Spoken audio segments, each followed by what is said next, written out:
will focus on the updates of each subcommittee as well as discuss the issues and concerns on the rehabilitation and recovery efforts for the IDPs in Marawi City and other affected localities. Next is the Marawi update. Today, October 6th, it's the day 137. The data as of October 5, 2017. Enemies killed 753, no change. Civilians killed 47. Civilians rescued 1,750. Firearms recovered 805, no change. Unexploded ordnance recovered 46. Improvised explosive device IED recovered 14. Killed in action 155. Buildings cleared 6. October 4 it was 14. Cash donation as of 2:50 p.m. October 5, 2017. Here is the status of cash donations. For the Marawi AFP casualty, we have 102,072,332 pesos and 78 cents. And for the Marawi internally displaced persons or the IDPs, we have 136,595 pesos. Now, a statement from Presidential Spokesperson Abelia on rogue policemen seeking church sanctuary. We welcome the efforts of the church to help these rogue cops to mend their ways. However, we hope the church exercises due diligence as there are drug protectors, kidnappers, kotong and ninja cops who want to destroy the ongoing campaign against illegal drugs. Furthermore, we urge a certain objectivity to avoid being used by said aberrations. I will now turn you over to Spokesperson General Padilla. Sir? Thank you very much, Gina. On our part from the Armed Forces, I'd just like to provide you an update of the update that was provided a while ago. There was a latest information passed on to us that the remaining areas that continue to be the problematic area where the main battle areas or the meeting engagements that we have with the enemy continues to be at about 7 to 8 hectares in the area of Marawi. And this area is where most of the encounters with the enemy is occurring. And recently, as reported, there were about 155 already killed on our part. And I'd like to add one more to that. Early this morning, we had an incident when we were operating in an area and incurred another casualty through a sniper fire. And it's a sad development because we were expecting that as we engage more in these remaining areas and have better control of the peripheral areas in and out of this area, we'd be able to minimize that. But unfortunately, we still face a very tenacious enemy who is determined to defend their area. As you have all heard, there were 17 hostages that were recently rescued, 9 men and 8 women. And there were conflicting reports that came out that said that there were also some surrenderies from inside. I'd like to correct that. This might have been a mixed up between the hostages that were rescued and they may have been alluding to the 9 men. So the fact there is all of them were hostages who came out of the battle area, 9 men and 8 women. And based on the debriefing that was conducted of all these individuals, we gathered, based on their information passed on to us, that there remains still about 40 hostages in the area, along with about 40 to 50 armed members of the terrorist group. So this is something that is a good revelation on the part of the hostages that came out and were rescued. And this becomes a very important factor in the final planning stages that we are in the final planning for the final push we're doing for the remaining areas held by the terrorists. So, we wish to convey to the public, nais po namin iparating sa lahat, na yun po ang rason kaya maingat nating isinasagawa ang mga operasyon natin dito sa lugar ng Marawi dahil sa aming paninindigan at kagustuhan na makuha pa ang mga naiiwang mga hostages na nasa kamay ng kalaban. Kung hindi po natin pinag-ingatan ito, hindi po sana naging posible na makuha dyan si Father Chito Suganov, ang isang kasamahan niya sa simbahan, at yung mga 17 iba pang na-rescue nitong nakaraang mga araw.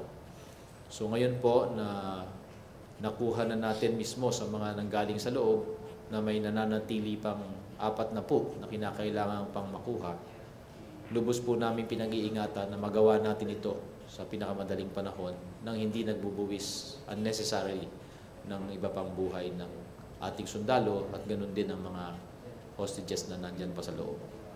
So this will be the subject of our operations in the next few days. And this is the reason also why we have not given out.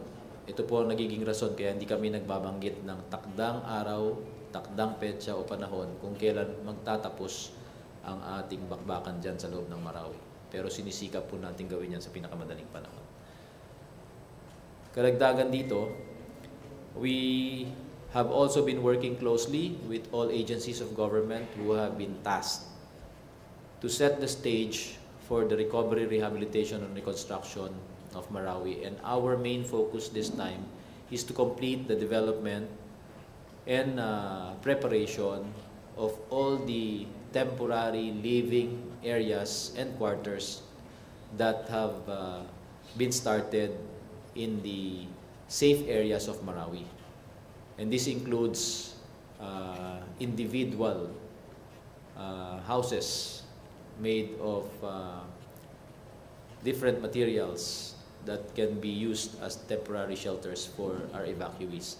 Ang ginawa po dito ng ating Joint Task Force Marawi at saka ng NHA sa ilalim ni Yusek Del Rosario ay patuloy na nakikipagkonsultasyon po sa lokal na pamahalaan at batay po sa nakuha nating datos kamakailan, madami na po nagsisignify na mag-avail nitong mga temporary shelters na ito.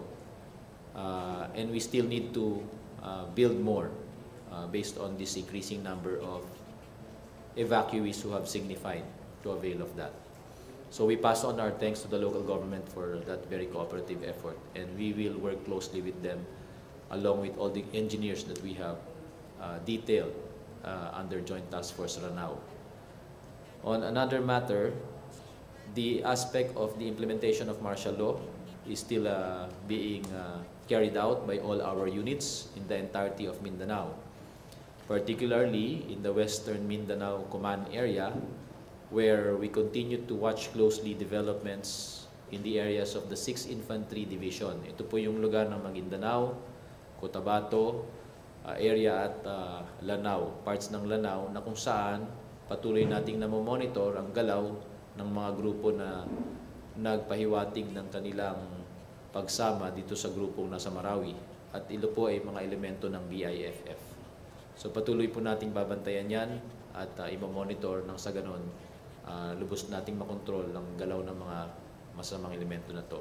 Ganon din po sa lugar ng Basilan, Holo, and Tawi-Tawi areas which continue to harbor elements of the ASG.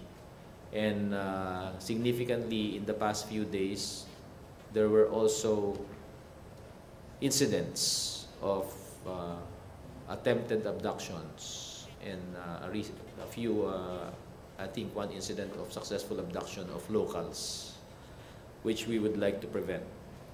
Ganon din po, patuloy nating minomonitor sa pamamagitan ng mga ginagawa nating checkpoints sa iba't ibang bahagi ng Mindanao ang patuloy na paggalaw ng mga armadong elemento.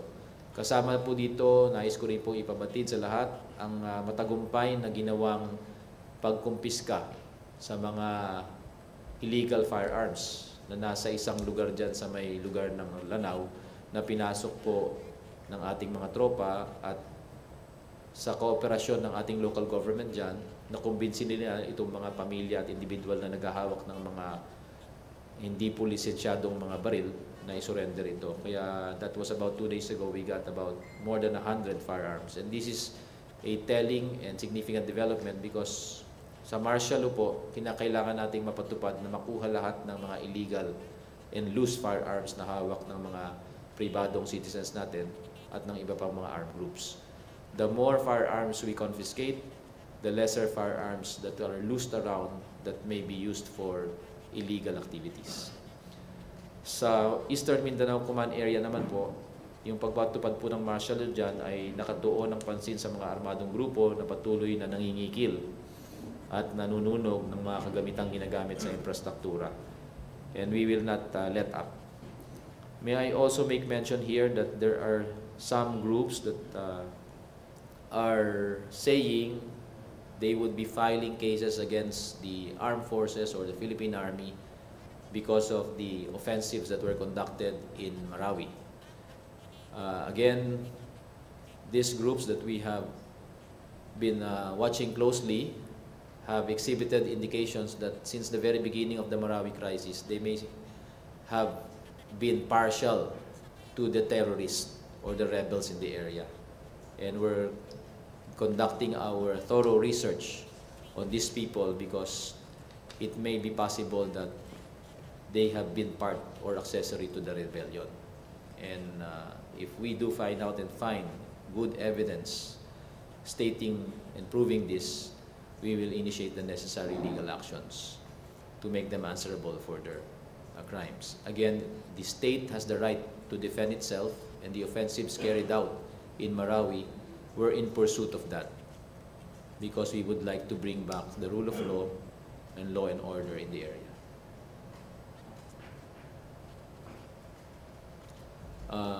Yun lang po ang aking may papaabot sa martial law sa Mindanao at sa ating opensiba dyan sa may Marawi.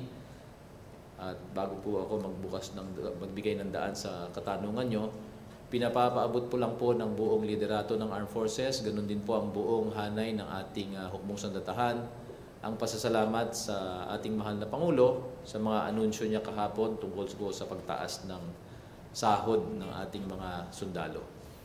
Ito po isang bagay na talaga pong pinalakpakan at pinakahihintay ng iba nating mga kasundaluhan dahil malaki po ang tulong na may bibigay nito.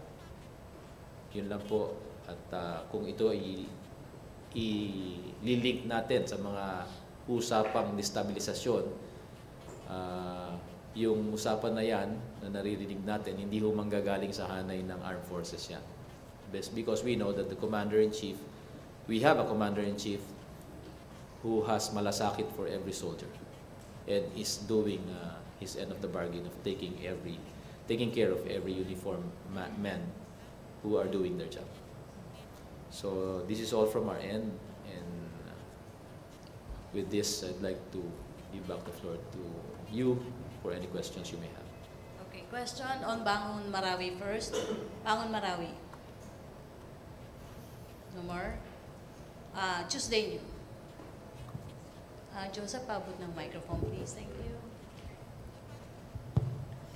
Sir, kahapon po doon sa anniversary ng change of command ceremony sa Philippine Army. Nasabi po ni Philippine Army Chief Major General Bautista na hindi na daw aabot ng ASEAN sa November yung gulo dyan sa Marawi. So, by now ay October 6. So, ito bang October na to, sir, na umaasa tayo na makiklear na ng husto yung Marawi at mapapasok na ng mga gumagawa ng mga post-assessment para masimulan na po yung rehabilitation? Tuesday, maraming salamat sa katanungan mo. Ang rehabilitasyon po ay nagsisimula na.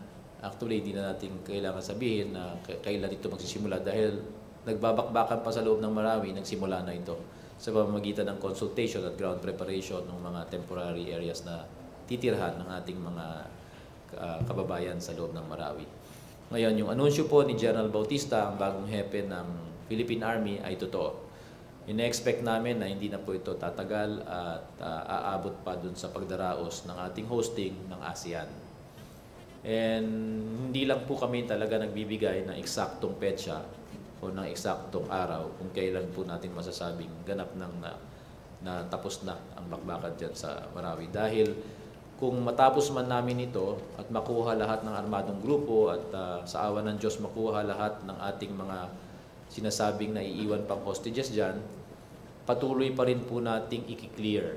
Kasi may natitira pa pong humigit kumulang 200 buildings at facilities na hindi pa po natin lubos na napapasok at nakiklear ng mga unexploded ordnance at saka IED.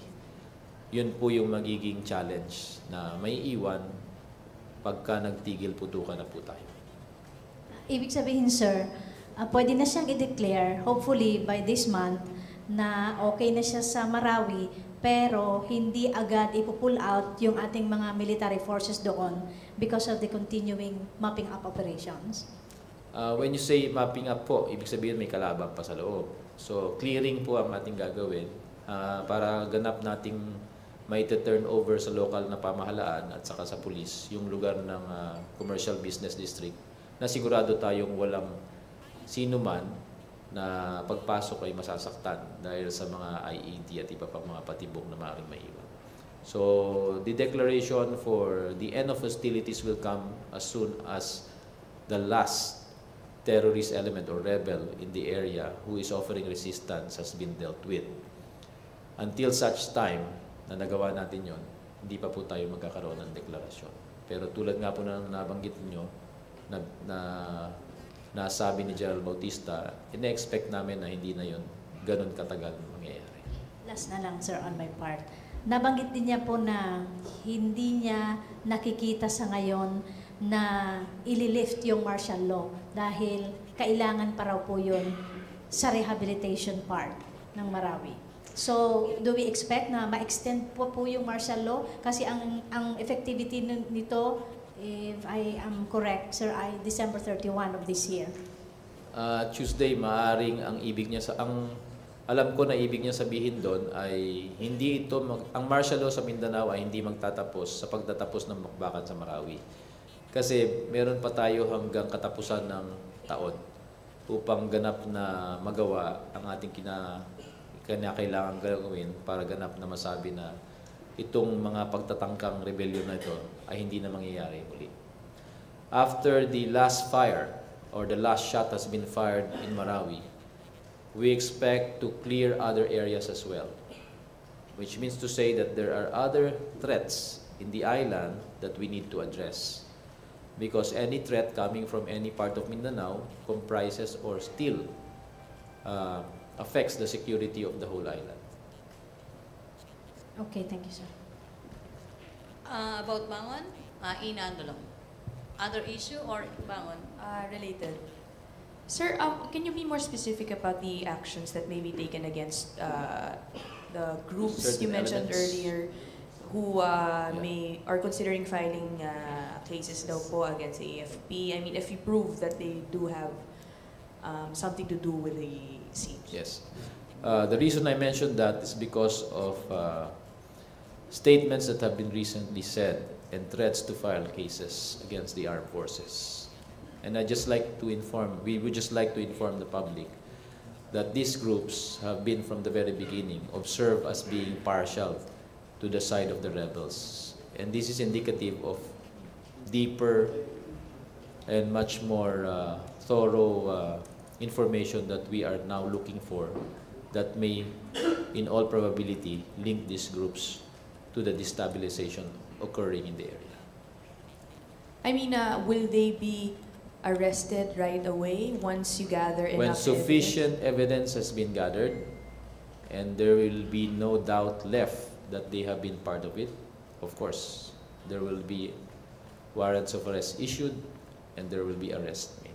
Okay. Sir, dun sa monitored threats in other parts of Mindanao, has the AFP already identified specific cities or areas that terrorists may be looking at to possibly again try to take over like what they did in Marawi? Because General Bautista yesterday talked about that also. We have not identified any specific major city that may be targeted, but this early, so far, the most threatened areas are in the areas of Maguindanao and Cotabato because there remains in those areas sizable numbers of armed men who have pledged allegiance to the group who are in Marawi. Are you confident, sir, na wala pong effort ngayon to build up on arms? Because in Marawi, di po ba yun yung medyo naging problema? They were able to stock up on weapons that it would seem na hindi napigilan ng AFP noon. Yung sa tanong na yan, may mga lessons learned na po tayo. Madami na tayong natutunan dito sa nangyari sa Marawi. Kaya sa ating pagmamonitor, kasama na ho at kabahagi, yung ating pagkalap ng impormasyon sa mga lugar na maaring nag-iimbak ng kagamitan, ng baril, ng armas. Kaya kasama na at kabahagi na yan dun sa ating ginagawang pagmamasid ngayon.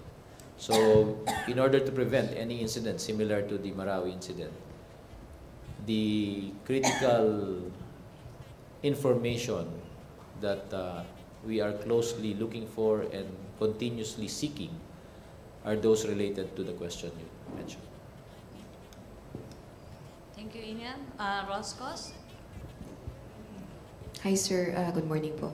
Yes, yes. Ang Iligan City Police po ay nagbanggit na may natatanggap po silang information na may mga sympathizers po ng Mountain na nagre-recruit sa Iligan. Nakatanggap din po kayo ng gantong information, and how do we deal with this kind of information po?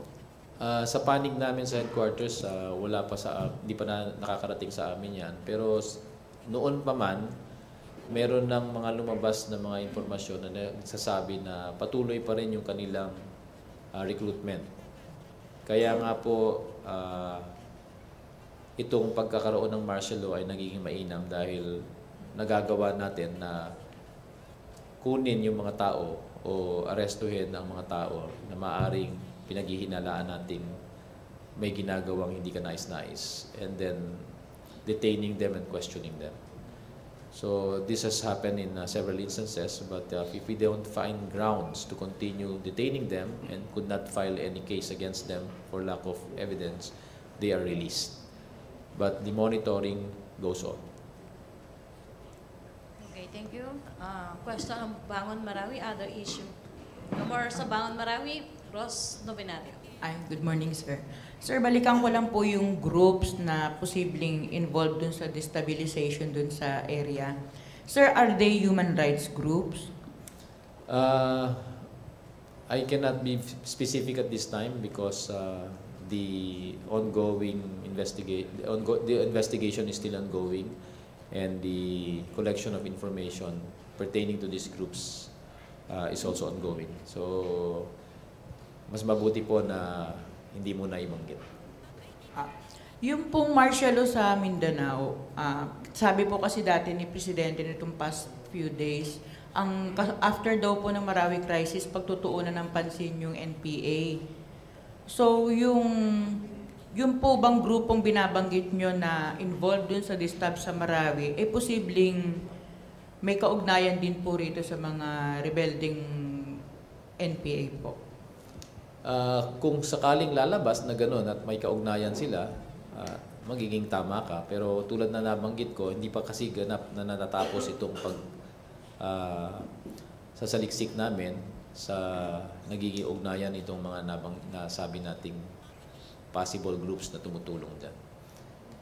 So, I'll leave it at that at the moment, and it's hard to elaborate because it may undermine what we are doing. Thank you, Rose. Laila Salaveria, other issue. Good morning, sir. Yes, Laila. Sir, according to the President, the Reds and the Yellows are conspiring against him. Have you seen any indication of these kinds of movements? The President has access to more information than we do because most of our agencies submit to the President information, and we submit to him as well what only comes from our part. So we do continue to monitor the security landscape, and that includes other areas not only in Mindanao but the entirety of the archipelago. So far, kung ang ibig sabihin ng ating mahal na Pangulo ay yung pagpaplano, mayroon po kaming nakikita na iba.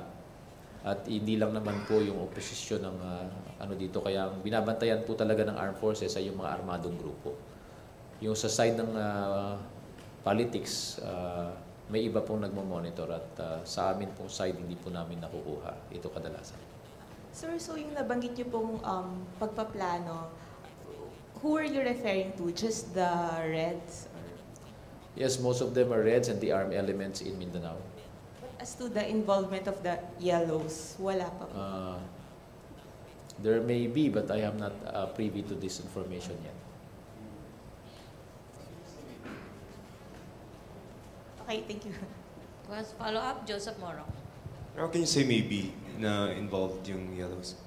Because the groups that are against government are not only individuals, kasi kaya nga groups, madami yan, and it may not be far-fetched that one or two of them may be also assisting other groups that are against government. So this kind of connection may be part of those that are being reported as what Laila said. Sir, you said may pagpaplano Reds and other armed elements in Mindanao, no?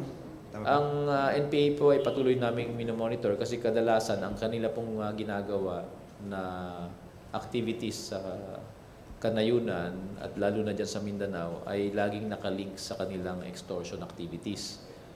So, at itong extortion activities, kung hindi natin nababantayan at hindi makokontrol, ang nagiging end product nito ay panununog ng kagamitan.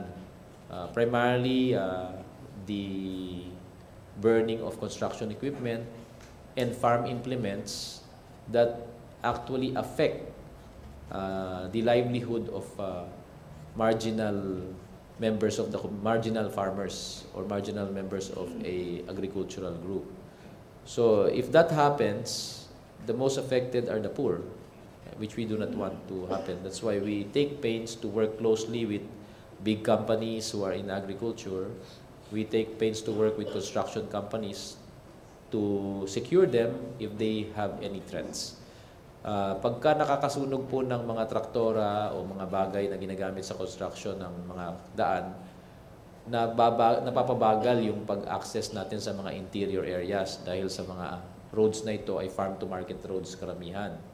So pag naantala yon, yung naapektuhan ng mga tao dyan, yung nangangailangan.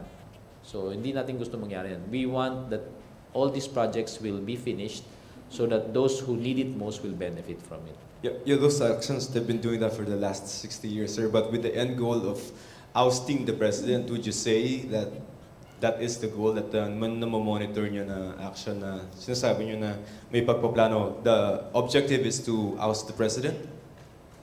The objective of the NPA is actually to take hold of the whole Philippines. Yes. And government, if that's what you mean. So that is why always they are coming from a very hard bargaining position. So it may be related to that. Sir, kanina you mentioned na hindi manggagaling sa AFP yung any destabilization plot, no? Does that mean, sir, that you will not join any groups that will want to destabilize the government? Yes.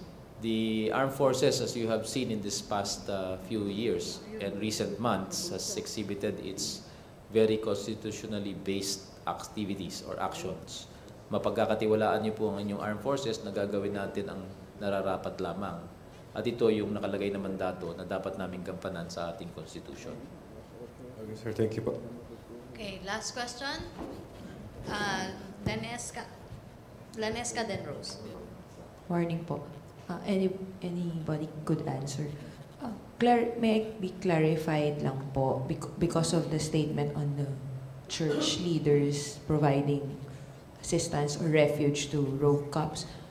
Is the palace considering this move of the church, or is the military considering this move as a destabilization plot? Because Solicitor General Calida said, I think yesterday, that the church is also involved in possible destabilization plots.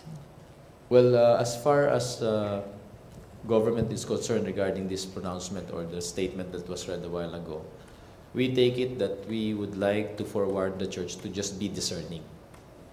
Which means to say that it could be possible that not all those who seek the help of the church, saying they are seeking help because they want to mend their ways, may not be who they say they are. O baka ginagamit lang ang church para makatakas sila ng gusto at makabalik sa mga dati nilang ginagawa. So essentially, I think the statement is what it means. So we just want to inform the church that we do welcome the efforts of the church as part of the community to assist, but be discerning in the process so that we may be able to get the real individuals who really are sincerely on the way to mending their ways and not those who are merely using that as a scapegoat. Sir, as it is the church discerning enough? You don't think the church is being discerning enough? Well, of At course, this point? the church will be very careful about it. They have their own principles to follow. But as you have also seen, hindi naman lahat po ng pare o men in robe ay nakakasunod sa kanilang mga vows religiously. Take the case nung nangyari sa Marikina na meron, tao rin po sila na merong pagkakataon na pag na-tempt ay nagkakamali. So that is the aspect I think that we want to avoid. Okay. Rose Novenario? Hi, good morning, Uli, sir. Sir, ano po yung assessment ng AFP dun sa Citizens National Guard na binuo po at parang suportado po nila Justice Secretary Vitaliano Aguirre at PAO Chief Persida Acosta? At ini-encourage po ba ng AFP ang publiko na magbuo ng similar groups to thwart any destabilization efforts against the government? Siyempre, ang armed forces po maliwanag against kami sa creation ng private armed groups. Kasi diyan nagsisimula ang kaguluhan na ngayon ay maaaring sabihin nila na ganito ang kanilang pakay, pero later on ay mawawalay sila sa kanilang sinasabing gagawin. Armed forces po maliwanag dyan na kung mayroong nagugustong mag-create ng mga grupo, there is always a legal way to do it. And we encourage those who are interested to help government to do it the right way, the legal way. So wala pong accreditation yung AFP sa mga ganitong uri ng grupo? So far wala po at I don't have the full background of the group you mentioned. Wala po sa akin ngayon yung impormasyon na yan. Pero ang atin pong maliwanag na posisyon sa mga bagay na ito is idaan sa tamang proseso. And if there are groups wanting to assist government, it can be done in many ways, not through the armed way. Kasi doon nagkakaroon ng problema. Pagka ang isang grupo ay nagnanais tumulong, pwede naman kayo mag-organisa eh. Karapatan po ng bawat individual at mamamayan na mag-organisa upang makatulong sa bayan, makatulong sa ating organisasyon. At very much welcome yan. How? They may start forming their groups, mag-grupo-grupo sila, at yung kanilang network ng grupo na yan ay maaring nagbibigay ng maayos na impormasyon, nagtuturo na may kaguluhan dito o may mga taong masasamang loob na nandito sa lugar na yan, na nagiging kabahagi na ng ating sinasabi dati na yung shared responsibility sa security. Pero information-based lang, hindi sa armadong paraan. Kung gusto nyong mag-armas, hindi na po tama. Kasi nakasaad po sa ating konstitusyon na isa lang po dapat ang armadong grupo sa buong bansa. Ito lang yung sundalo at kapulisan. Thank you. Okay, last question, Lanesca. Follow-up lang po din sa Citizens National Guard. Kasi sir, this group named enemies of the state. Ang sinight nila ISIS-inspired terrorism, CBP-NPA, drug cartel, seditious political opposition, yellow tards, foreign intelligence agencies generating international support Yes. for regime change. I mean, is this group competent to identify enemies of the state, or the military is the only one? The military institution is the only one competent to identify which are the enemies of the state po? Again, katulad ng sinabi ko kanina, hindi ko hawak lahat ng datos sa grupo na to. So, hindi ko pa nababasa, hindi ko pa rin nakukuha yung talagang background at pinagsimula ng grupong to. Pero nabanggit mo na kami lang ba ang competent na magsabi kung sino ang kalaban ng gobyerno, kalaban ng bansa? Hindi po. In the protection of our national interests, there are many agencies that are involved in doing that. And the armed forces is only part of that apparatus. So, what are other organizations that are in charge of doing that? Our Department of Foreign Affairs is out there, deployed in many different areas, also to do just that, to protect the national interests. And they do this by going through their diplomatic routines, engaging our host nations, and maintaining a good relationship with them. At the same time, keeping watch and observing if there are trends that will be inimical to our national interests. So, hindi lang po sundalo yun. May iba-ibang ahensya po na nagsasagawa ng ganong klaseng responsibilidad.